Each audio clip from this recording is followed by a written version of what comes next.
through this comprehensively. But what I would like to do today is talk a little bit about the perspective of the human as opposed to technology, and obviously some references to AI, with reference to a couple of theorists, Niklas Luhmann and Hans Blumenberg.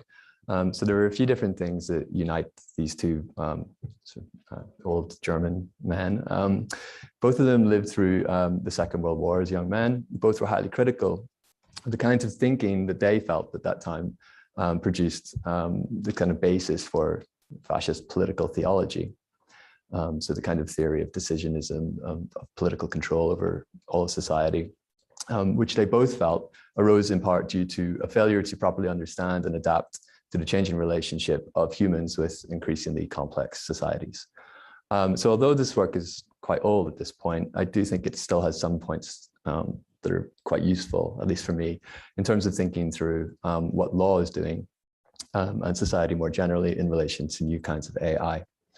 In particular, I'd like to focus today on the concept of consciousness, which obviously has a very complicated history. I'm sure people here know a lot more about that history than I do. So I'm just taking one example of it. But one of the reasons why it's particularly interesting is that when computers first started to enter administrative government in Germany in the 1950s, legal administrative theorists, for example, Carl Ziedler, wrote that while the automation of information processing in government could be acceptable in order to assist decision makers, it was really important that every decision was processed through the consciousness and will of humans in order to qualify as legally valid. And I owe that translation to a section of a really brilliant PhD thesis by Dr. Ari Edmondson, who's based here at Berkeley. I recommend looking up if you're interested in these ideas. So for Ziedler in 1959, it was pretty trivial to say that humans have got consciousness and will that can easily differentiate their decisions from automated decision-making in a way that's legally significant. But this question of consciousness and will was, at least for Luhmann and Blumenberg, taken up a little bit too easily. And I think that these questions are, of course, highly relevant and contested again today. So one question we could ask is it possible for a machine to simulate the qualities of human consciousness sufficiently well in order to be trusted to perform decisions that would affect human rights in the legal system? But another question, an anterior question, could be, do humans use their consciousness when they take decisions? As a former immigration lawyer, I often felt that the decisions that were given by bureaucrats for their, say, rejecting asylum applications or deciding on visas were by no means a sort of realistic account of what was going on in the minds of the decision maker or even in the priorities of the organizations that they worked for. The reasons were given for decisions because on one level, it was the main way that the organization reaffirmed its identity to itself as an organization. Observed legally, reasons were given simply because it was a legal requirement that they be given, and that was in order to enable legal contestation procedures. In other words, if a decision on my case turns out to be factually disappointing, the law can still offer a way of arguing that it should have been decided otherwise. In this way, reality is doubled. There is the reality of the decision, and then there is the reality of the legal argumentation that says the decision might be taken otherwise. What makes a decision legitimate is this procedural possibility of contesting it. In this way, law provides an epistemological frame for seeing things in the world differently to how they have turned out. Of course, there are other ways of seeing things: economic, political, scientific truth, and so on. The role of the human in this different sort of epistemological frame or frames is to be able to understand the meaningfulness of the differences in seeing the world in different ways. So if an AI produces a certain statistical truth based on its data sets and the weights that it attaches to them, a human can see further than that, can apply legal knowledge or economic evaluation to AI decisions, and can, in theory, suggest that this decision be retaken otherwise. Now, of course, there are practical problems with this. I'm speaking very abstractly. The point is that each differentiated way of observing the world produces a different environment for itself, considers different things important, gives them different weights, connects them up to different organizations and procedures. The human operator is the one that has the cognitive capacity to switch between these codes, differentiating different realities. This is at least an initial approximation of the systems theory approach to thinking about society, but it's the underlying epistemological framework that I'd like to attend to here. Where Hans Blumenberg and Luhmann converged was on the question of radical contingency, so the idea that everything that is given could be given otherwise. Both were, as I mentioned before, affected by their experiences in the Second World War, and in particular, the way in which the order changed quite rapidly after the war. And they were deeply suspicious of what might come next. They were also both deeply interested in Edmund Husserl's phenomenological investigations into the conditions of human consciousness. And I'd like to focus here on a 1963 piece that Blumenberg wrote, an article entitled Phenomenological Aspects on Life World and Technization. And this was a big influence on Luhmann. And again, Ari Edmondson has written about this really brilliantly. Now, the question of technization is not actually about particular devices or techniques, but about the, quote, constant multiplication and condensation of the thing world. So this is Blumenberg's approach to a certain attitude within consciousness that he says emerges, and Husserl would agree, at a historical point in time. It's not as if humans are like homo faber, that we are like anthropologically given to picking up tools and developing them. Rather, something shifts in human consciousness, according to Husserl. And this is most clearly differentiated for him in the distinction between kind of medieval religious notions of humanity as being the center of a God-given universe, to the kind of modern attitude whereby nature becomes the resource for human inventiveness and for the transformation of human nature itself. Now, this question of technization was a problem for Husserl because for him, it obscured the fundamental experience of consciousness's self-realization. So to try to get away from the kinds of layers of abstraction that science and technology applied to consciousness, he posited this concept of the life world. So the kind of, I'm speaking too reductively, but a kind of basic idea of experience as it is given to an intentional consciousness. And his idea was getting to this fundamental level of experience would enable his philosophy of phenomenology to attain a kind of pre-theoretical position, and from that position to investigate the structures that are produced when consciousness operates on the world. Technization was a purely methodological process that had kind of intervened in our understanding of our life world and therefore obscured our philosophical capacities. Now, Blumenberg's imminent critique of this is, I think, quite devastating, because as soon as there's a conscious philosophical project based on the notion of attaining this life world, which is supposed to be what is given as self-evident, then we have this realization that the life world is supposed to be just one actualization of reality from a field of possible alternatives.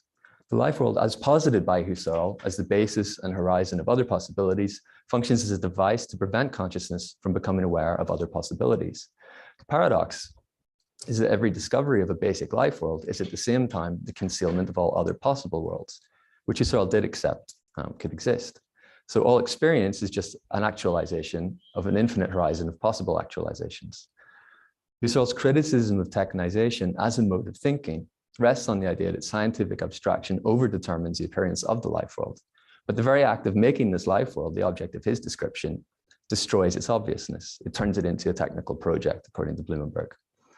So what this means ultimately for Blumenberg is that we have to abandon the idea of getting to a kind of bottom of experience, a kind of purely human life world, as it were. And instead, what we have to deal with is a radical contingency of all given experiences. So Blumenberg in this way kind of dissolves the idea of getting to any kind of concrete humanity. This would be an impossible topic of an infinite task. The subject instead has to be constituted in the form of society, the nation, humanity, or a science. This is a quote from Blumenberg. And indeed, as a mandating principle that ruthlessly discards the individual's claim on happiness. That's quite a bleak kind of thing to say. Anyway, but the point is for Blumenberg that this actually creates a radically, a kind of infinitely moral task, right? Because if we are living in a world of pure contingency in which our actualized reality is always selected against an infinite horizon of possibilities, and everything could be actualized otherwise, then this has a couple of consequences. First of all, it means that our experience is always intersubjectively constituted. What it means to be human is something that only can emerge between humans. We have no underlying essence outside of this sort of project of selecting different realities. And this is also for Blumenberg what was mistaken for a kind of abyssive nihilism in the 19th century and created the conditions for the rise of the kind of theological politics of sovereignty that ultimately led to the justifications for Nazism. Now, Luhmann picks up this idea of radical contingency as an a priori of all meaningful experience and kind of radicalizes it into the basis for a theory of society. For Luhmann, this idea of radical contingency becomes social complexity, a kind of infinitely complex society. And the theoretical relationship that Blumenberg identified between the concealment of other possibilities when we select one appearance forms the basis for what Luhmann says social systems can do when they reduce social complexity in order to allow meaningful communication to proceed. Now, famously for Luhmann, well, maybe not that famously, society is nothing other than communication. Human consciousness, this elusive substance which evades Husserl, is completely bracketed inside the black box of the human body. Consciousness becomes inaccessible to communication in Luhmann's theory. Communication, therefore, is this purely intersubjective world in which different topics, values, and experiences are produced for us. And it emerges in the medium of meaning, which is what occurs when an observer makes a distinction between information and utterance to produce understanding. That's a kind of a weird formulation. It's not that important for what I'm trying to get to today. The elementary problem for Luhmann is how any communication can occur at all. Luhmann argues it's fundamentally improbable that it should happen, and that it should happen successfully. Intersubjectively speaking, conscious entities are trapped in the mind, and we're in a position of double contingency in relation to one another. Ego and alter ego are equally unable to know what the other understands of them in relation to the way that they would wish to be understood. And because we exist in an environment of maximum contingency where the possibilities always exceed what can be selected, successful mutual understanding is highly unlikely. And to even attempt communication is to risk outright rejection. So to overcome this, each subjective mind must objectify itself as if it were the other's mind and turn the results of that procedure inwards to orient their actions and responses. As ego and alter coordinate their selections over time, a system emerges, producing stabilizing redundancies that allow communication to be sustained, and from there to evolve, becoming more complex and differentiated. Luhmann writes an entire semantic history of society based on this idea, and it's quite dry, but it's quite an engaging idea, right? The idea that society grows itself under its own, autopoiesis, he calls it, self-reproduction, a biological concept. So each system for Luhmann, as it evolves over time, becomes defined by the boundary that it draws between itself and its environment. The environment is never what is ontologically there, but what the system produces internally for itself. Every intersubjective communication therefore doubles reality in line with the coding of a system that is producing that communication. Luhmann attaches this to a sociological concept of functional differentiation to describe what is specifically different about modern societies. And so we would know that we're in the system of law if we communicate about how things ought to be done. That's kind of doubling of reality from the factual situation. We're in the economic system if we talk about exchange values of things, or if we simply hand over cash to pay for something. We know we're talking about politics when we talk about decisions that should bind everyone or consider resistance to them. And we know we're talking about art with aesthetics, science with truth, philosophy with ethical programs, and so on. Now, physical things, bodies, minds, technological objects remain in the environment of communication. This means that it can be discussed, but there will always be an irreducible gap between the thing in itself and what it is taken up to mean. This is a constant reason for more communication.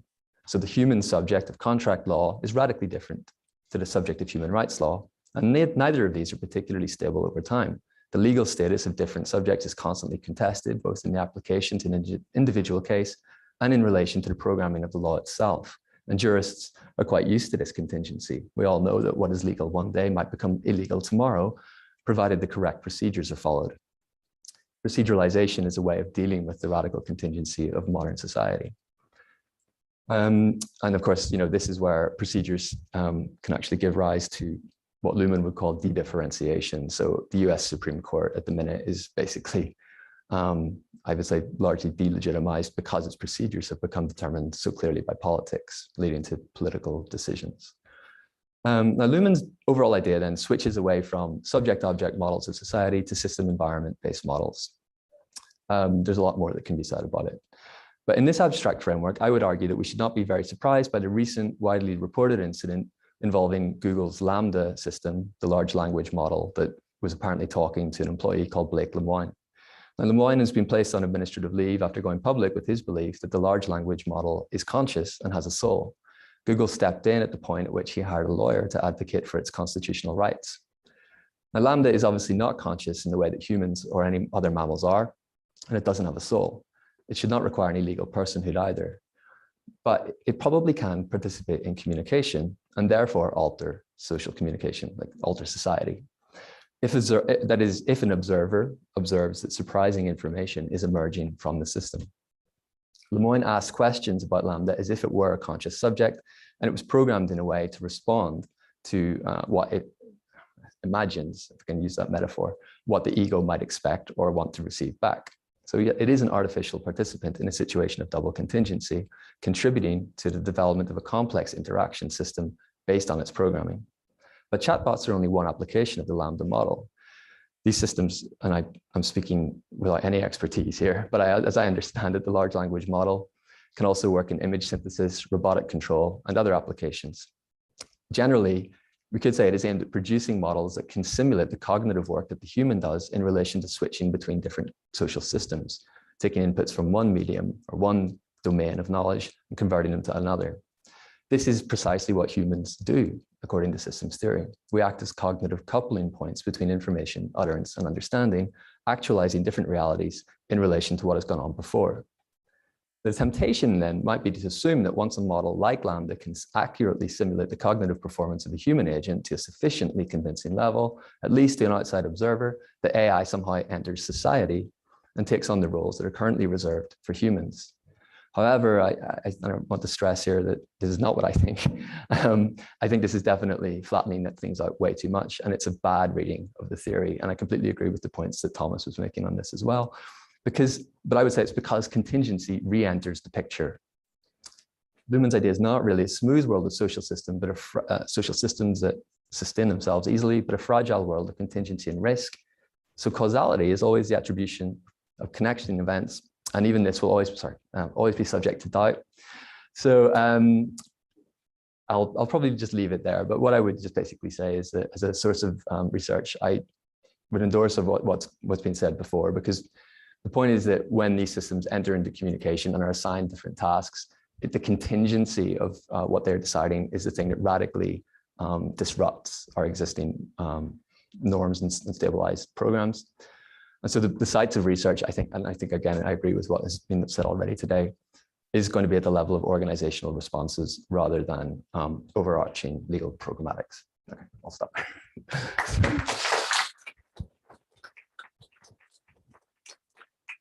Thank you to our fabulous speakers. It's sort of amazing. We didn't plan this, but there's so many intersecting themes. You may have noticed that the chairs were stealthily placed over there, and perhaps we can quickly move them so that we can put our speakers on the platform. And meanwhile, everybody think about your questions and comments. Oh, wow, that's nice. It's like self-help.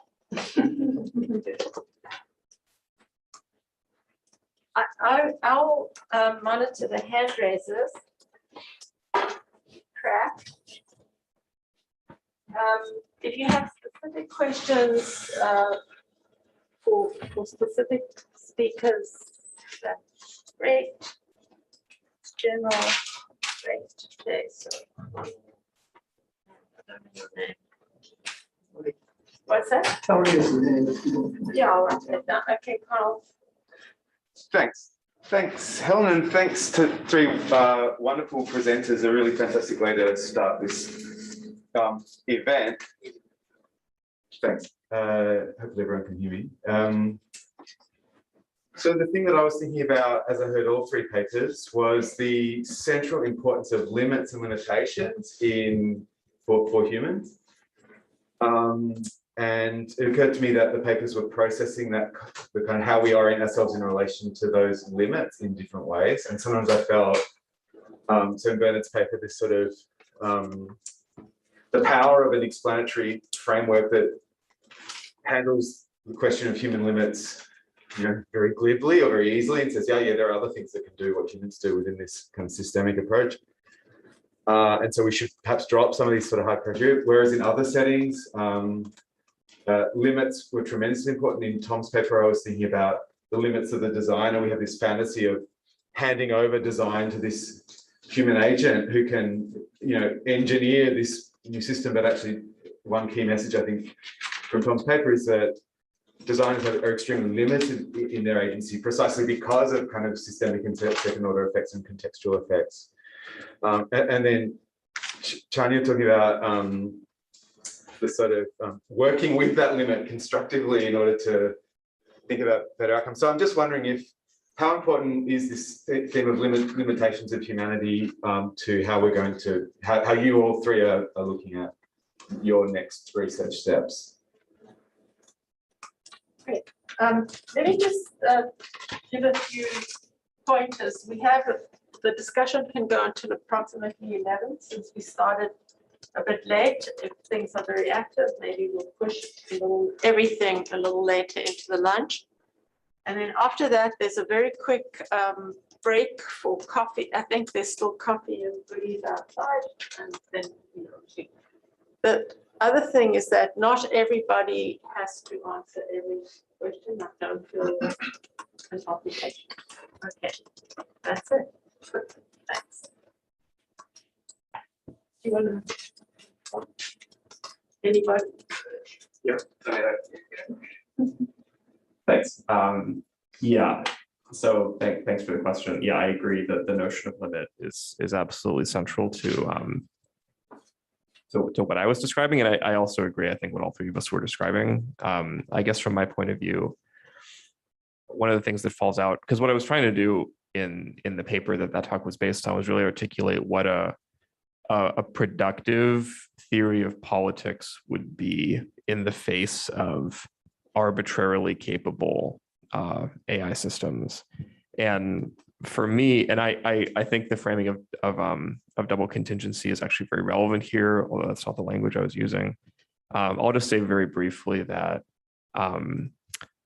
the limits that I have as a cognitive kind of encephalized Homo sapiens, which exist, right, and they're important, are in some ways, I think, interestingly surpassed or like interacted with by these new kinds of systems we're building. But those limits, insofar as I'm that, are not the same as my limits as a consumer or as a citizen or as a different kind of agent acting as part of a polity. And I think a lot of the problem we face now is how do we re-articulate the limits of polities in the face of systems that I think in many ways rightly can claim to surpass our limits as semantic beings. Yeah, I'll just leave it there. And if you want to raise your hand, I'll write your name down and then you don't have to. Yeah, can I answer that question as well? Yeah, you need to hold it close though. It's sort of patchy. I turned it on.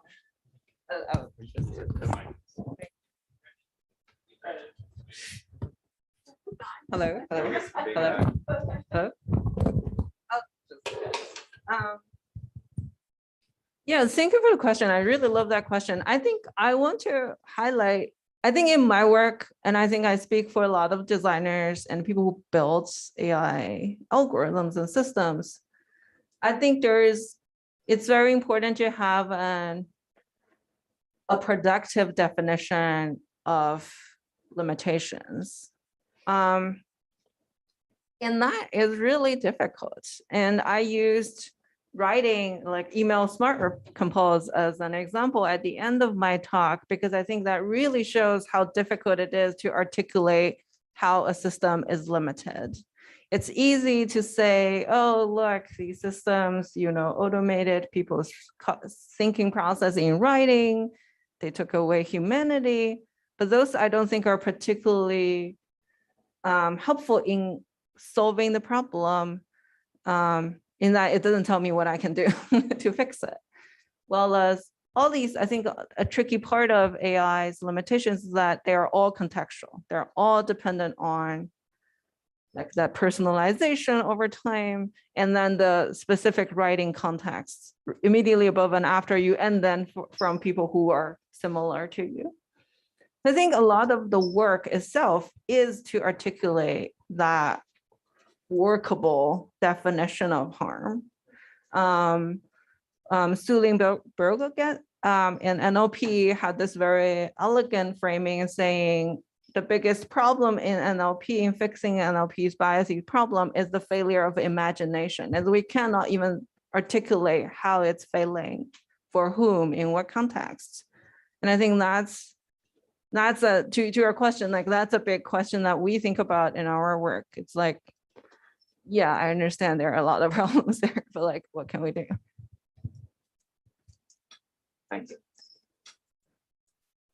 Yeah, thanks. I think I don't have a very sophisticated response, but I think that the interesting thing for me is that the way in which, certainly in legal discourse and legal writing around how to respond to AI, and I really just pay attention to it in the context of administrative and public law, which is, as I said, very different from other contexts.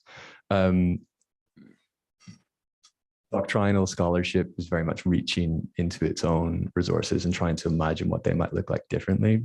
And so there's a sort of falling back into legal theory. But legal theory arguably isn't, and you know, this is a critical scholar, you know, this is kind of what critical legal studies is all about. It's like, that's not really what's been going on. And it's unlikely to be what determines how these things work out in the future. And so the kind of, because I'm still thinking, you know, I've sort of been immersed so much in systems theory again, which is kind of gives a bit of a headache. But, you know, in a way, like this, I keep coming back to this idea of contingency and unpredictability, and a likelihood that where the significant action happens is going to be at the level of organizational changes.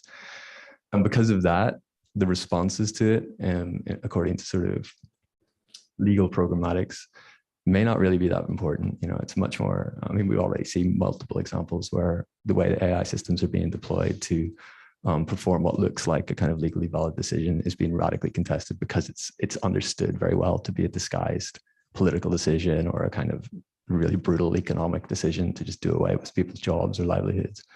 And so at that level, it functions, it stays in the environment, right? The device itself stays in the environment where it feeds out and what resistances it creates are kind of just radically diffused. So yeah, I mean, that's not a great answer, but that's how I think about it.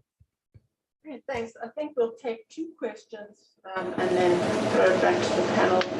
Tony, and if folks don't mind introducing yourselves, that would be interesting. Great. Well, I was thinking specifically about the artificial heart replacement, but it may be generalizable as well. I wonder, has computer analysis evolved to the point where you could take the verbal content of these doctors' meetings or even individual doctors' comments and incorporate them into the training set and use this information to inform the AI process? And I think it might make the medical professional a lot more comfortable in accepting the AI results. And if we're not there, how do you think we're very close to it or far away? Yeah, I guess this question is for Young about your case. And I was specifically thinking how Tom was bringing up at the beginning, how do you test and prove that this is really augmenting some aspect of that's humanly beneficial? So I'm wondering, like, do you test then the accuracy of it? What about the feedback? Like maybe it shows that there's a greater chance of people dying, but like you said, the physicians might be in a hard case. Like maybe I would choose 20% of living. And then what about, how do you test the impact? So there's this nice little screen. And then you said that the interns at the back could say, but look, doctor, but how do you actually test that that's making some kind of a good impact in terms of bringing that decision in? Thanks. Yeah, thank you for both the great questions. For the first question is about whether we can incorporate some of those discussions into the AI training set. I would say that's a problem that researchers are actively working on, meaning that there's hope, but it's also probably not like real world ready immediately. But I also want to bring up one thing is that for doctors, these systems are, everything they put into the system, they become legally liable. They wouldn't write down, I'm considering this patient for heart implant, because once they put it down and then let's say the patient died overnight, they're now liable for that lawsuit. So what we see a lot in practice is in clinical notes, people are like writing in codes, basically communicating to each other in a very encoded way to say, I think this might be good. And I don't think it's a really difficult task for NLP. And if the NLP becomes more sophisticated, I think people will just even say less. Like you'll be surprised how much discussion happens over, WhatsApp on those cases. So there are, I think, organizational challenges around there that's more than just the AI. And the second question is about how do we measure better decision? That's really, really difficult. I think for the case for the heart implant case that I spend most time talking about, there's no, I think, good way of evaluating the quality of an end of life decision. Part of the point is that, like, part of the takeaway is that, like,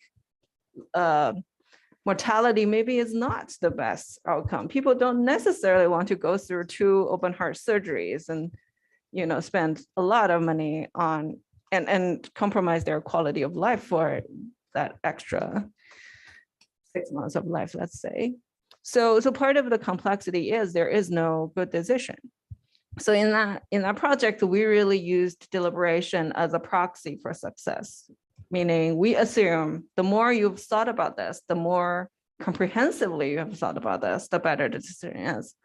But in the cancer diagnosis case, there is actually like a good, like there is a ground truth, like the cancer, there is cancer, there isn't cancer. So there we do see measurable improvements there. I think that what a lot of this one of the themes of this grouping has raised is that, the introduction, you could say AI, human-centered AI, what is the conception of the human that is embodied or represented in an AI system? But as you each brought out in different ways, what is the conception of humanity that any political system, bureaucratic system, any kind of decision system, medical system has to build into its way of operating? We should be attuned to that. Okay, so now I'm going to take Jake and Lee. Anybody else teed up? Jake? Thanks. Those were all really, really interesting. I enjoyed hearing them a lot. And I suppose what they, for me, all sort of bounced off was a particular diagnosis of the unknowability of the world and the relationship to automated systems, to this sort of unknowability. And in Tom's presentation, it was to do perhaps with like norms broadly construed and therefore this paradigm of normative indeterminacy sort of capturing that. And then similarly in Bernard's work, this problem of not being able to capture experience and the contingency of all experience. And then in Xian's, there's this problem of know-how and the inability to capture this sort of embedded knowledge in persons. And what it sort of talked to, what it said to me was that, like, yes, like what we've clearly got here is like a demonstration that there are innate knowledges, experiences, conventions that are can't be said can't be formalized in a mathematical system, let alone even spoken in language, right? But this is kind of like the Hayekian jumping off point, right? And so my question, or my thought is that, like, this diagnosis doesn't necessarily give us any political direction. Like, we can go in any direction from there. Like, we might say, oh, what we need now then is like no prescriptive rules. We need like these really bottom-up, self-evolving, spontaneous, evolutionary systems that are, really mutable and change all the time. Or we need like to like have individuals like reclaim their authority over a like particular outcome. All we need is organizational like realignments to deal with the problematic gap between an algorithm's interpretation of reality and what it actually is. And so I suppose the question is like how, well, you know, my question is like, how do you take this diagnosis and tune it towards a particular political way forward?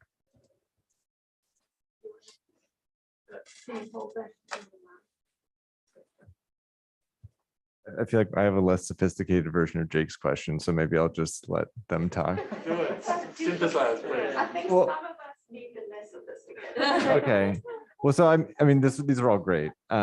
My question was for Tom specifically, because one of the things that I found really interesting about the presentation was that the word politics came up, I think, just like once in reference to online radicalization, which I don't mean in any way, Tom, as a critique of you, but of the paradigm that you are imminently critiquing. I think you inhabited that world really successfully. And yet, as you showed through your concept of normative indeterminacy, ultimately the bedrock is some form of politics or culture, or whatever you want to call it, which is to say irresolvable disputes about values that come down to like argumentation in a public sphere and stuff like that. And you also pointed out, I think, or speculated that in the future, these are going to have like radically political importance in the way that Bernard was describing of like rules that bind the lives of people and all the rest of it through the way these will become implemented in policy. So I guess the question I wanted to ask is like, beyond the imminent critique, how do you make it clear to publics outside of this community that this is a political endeavor? Because it follows in a long line of using technocratic management to substitute for politics by other means, but it is always political, right? And so how do you bring that up to the surface in the public debates that are going to happen around these systems, that these purportedly apolitical things are in fact profoundly political?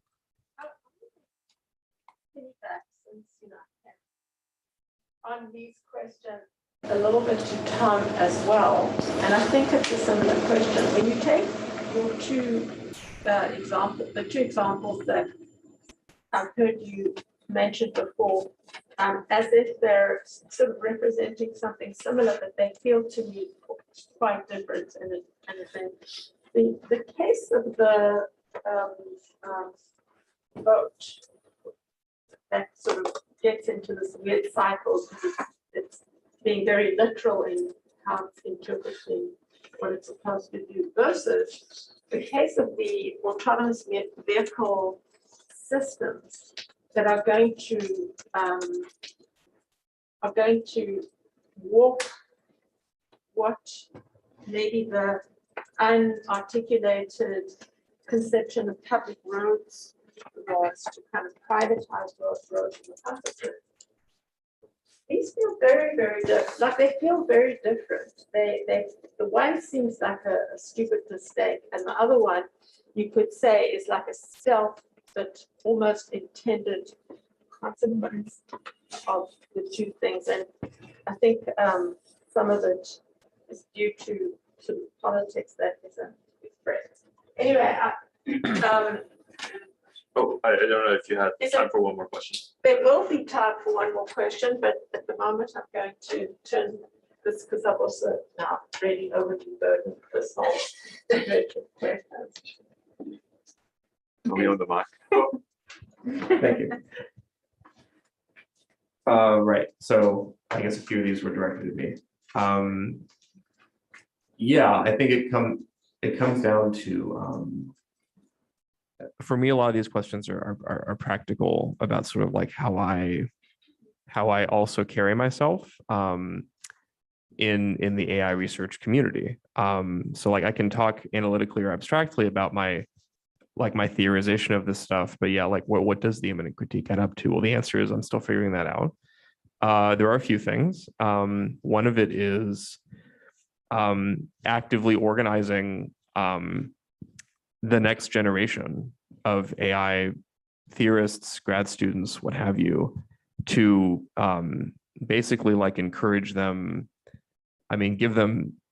try and instill in them a sense of courage to think differently about these questions. And so there's a lot of organizational work that I do as part of Pearls, the political economy of reinforcement learning systems, which is a workshop that we held at NeurIPS last year, and we're hoping that'll be a biannual event going forward, which is really just to sort of create a bulwark, so to speak, of heterodox thinking within a tradition that otherwise is just so secure in its assumptions that it's never, there's just never a null hypothesis that's even considered. There's nothing counterfactual going on, right? That's one example. Another example is, I think, somewhat more outward facing is new and I think more richer reflexive approaches to AI documentation to show the receipts, so to speak, of how systems actually work over time.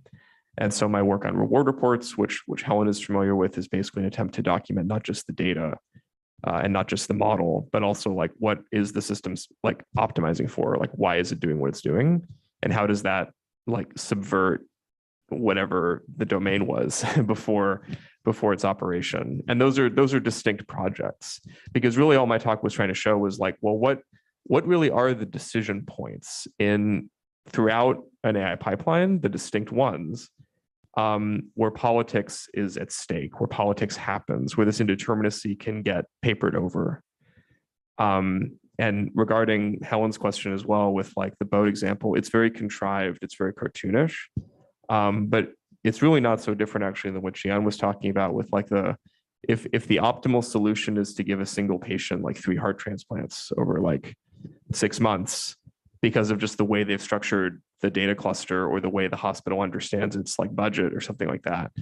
Clearly that's not inhabiting this notion of like end of life care, like palliative concerns, like bedside manner, all of these other fixtures of what we would take good interventions to be, but that have not yet been articulated. And so in answer to the question of like, to what extent are our normative commitments fundamentally inarticulable, that's actually a bit beyond my kin. My point was actually simpler, which is really just that there's a bunch of norms that matter to us that we just haven't had to articulate in law or some other system. And a lot of the politics just resides in creating the space in which this articulation can happen, whether that's Pearls, whether that's documentation, whether that's some other modality. And that's really pretty much all I do, is just try and create new spaces for articulation. That's really inspiring. I would totally agree with that. I think I've obviously referred to 2 theorists today, both of whom can be reasonably sort of classed as conservatives in their own way. That's a sort of lengthy debate in its own right. The reason why I kind of keep coming back to systems theory is just I find it like a really compelling way to generate questions for myself and sort of put limits to what I would otherwise assume. But I don't necessarily, I'm not that comfortable with the sort of political implications of it. But generally, I would say a couple of things. Like one, the political understanding of the world is like there, right? We've got centuries of it, and we have to hang on to that. And so, even yesterday when Helen was talking about autonomy and that Kantian inheritance, I think that's really important. In a way, that's kind of the beginning of intersubjectivity in political thinking, you could say, like with Kant. So I think understanding those ideas and doing the work of theorizing them is important, but kind of more important is exactly what Thomas is saying. Like, so the way in which new organizational structures to actually reflect on what's going on and what claims are being made and interrogating them is like that's the kind of systems theory prediction anyway. If there is one, it's like this has to happen. And the danger, of course, and it's a very real danger politically, is that it's very possible to react to these changes and more generally to the kind of general crises of society by referring back to a kind of idea that we do need to just reinstate a kind of sovereign political decision maker. And that currently takes the guise in different discourses of ideas like the common good or the nation state. That's all coming back. And I think it's being highly critical and highly resistant to any kind of moves to try to de-differentiate or to prevent these kinds of spaces and discussions from emerging. So that's just my own orientation. Yeah. One more question into the, as you're passing the mic. Okay. A quick question. I was just wondering if you guys can comment on how much of this is, ML versus just digital communications technologies in general, specifically the internet, because it feels like a lot of the problems and issues that people are discussing aren't, specific to, ML. It's more just, this is what happens when you put 8 billion people online and create platforms that allow them to, communicate with each other. Thanks. Love the question. That was beyond. So the talk, and my talk at least, and the case study I picked focused on, I think, the most simplistic form of AI or machine learning, in which the way the AI works in practice is not it's not categorically different from other data analytics. You can see the whole, like the heart implant case study can be exactly the same if it was an analytical system with, I don't know, just simple statistics.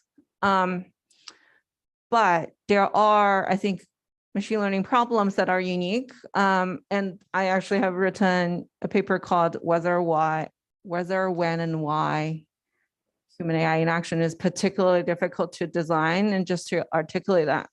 And I want to say one challenge that AI brings is these are living systems. These systems are getting new data every single time. And every time it gets new data, it becomes a different system. Or arguably, the capability changes, the limitations change, the way it fails change. That is why in the US currently in healthcare, so FDA, Federal Drug Administration or whatnot, who approves these systems, requires each AI system to apply for a new license every time it gets a new batch of training data. And that makes healthcare a particularly good place to study because it's easier, because it's simpler. It doesn't get new data it doesn't get trained on new data, well as ad systems, recommendation systems on search engines and social media platform or not, they are constantly changing. And I think that the fact that these systems are constantly evolving and often co-evolving with people's behaviors make AI a really difficult thing to deal with when considering harms, when considering politics and power balance among people. My very lengthy answer. So I just wanted to bring this thought. Your comments really kind of maybe undermined the whole idea of this program. I'm exaggerating. Because you're saying that there's no essence of humanity. So to the extent we have some normative goal that we're saying, hey, you AI guys, and we're going to hear a lot more from the talks that are coming up on the rest of the day, like critical about the assumptions about humanity that are being, as if there is a better way of thinking or a different way. But what you got us to think is that there really is no essence, and humanity just is what the zeitgeist is. And so should we just give it up and let humanity be whatever AI says? I don't think Bernard said that. That's a great critique. So I don't think we should give up. Like that's not what I'm trying to say. But I do think we cannot talk about AI and humanity without talking about which humans. I resist calling all AI just because, because a lot of the AI nowadays are really just referring to simple statistics, and humans are so different. And let me use the case study as an example again.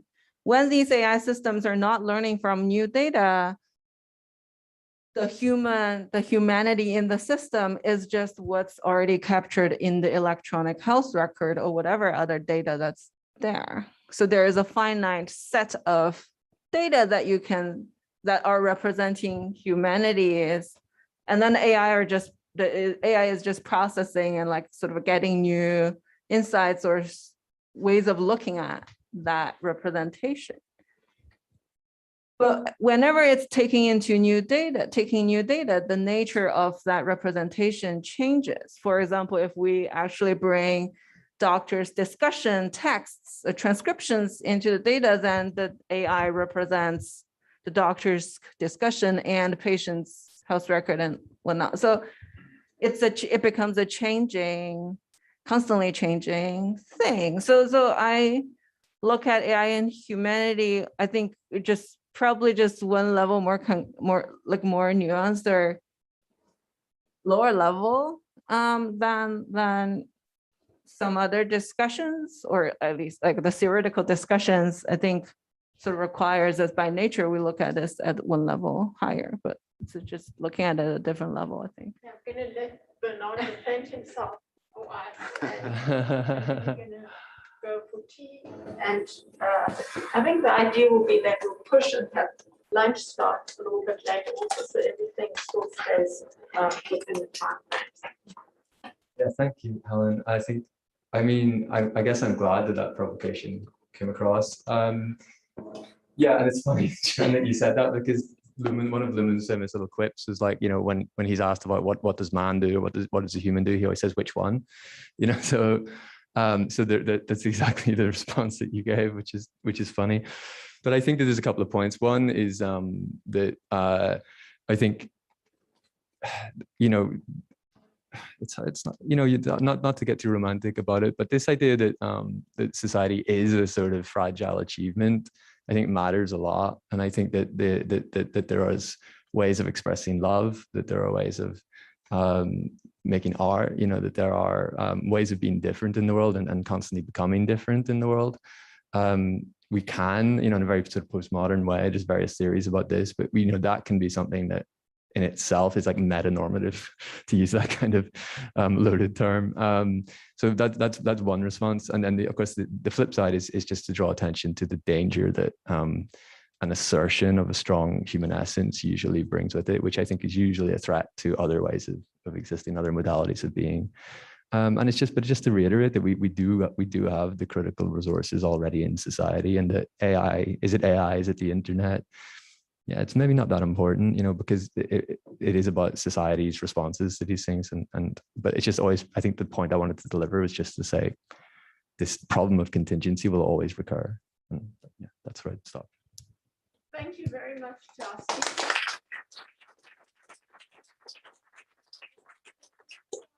Absolutely punctually at 11:25.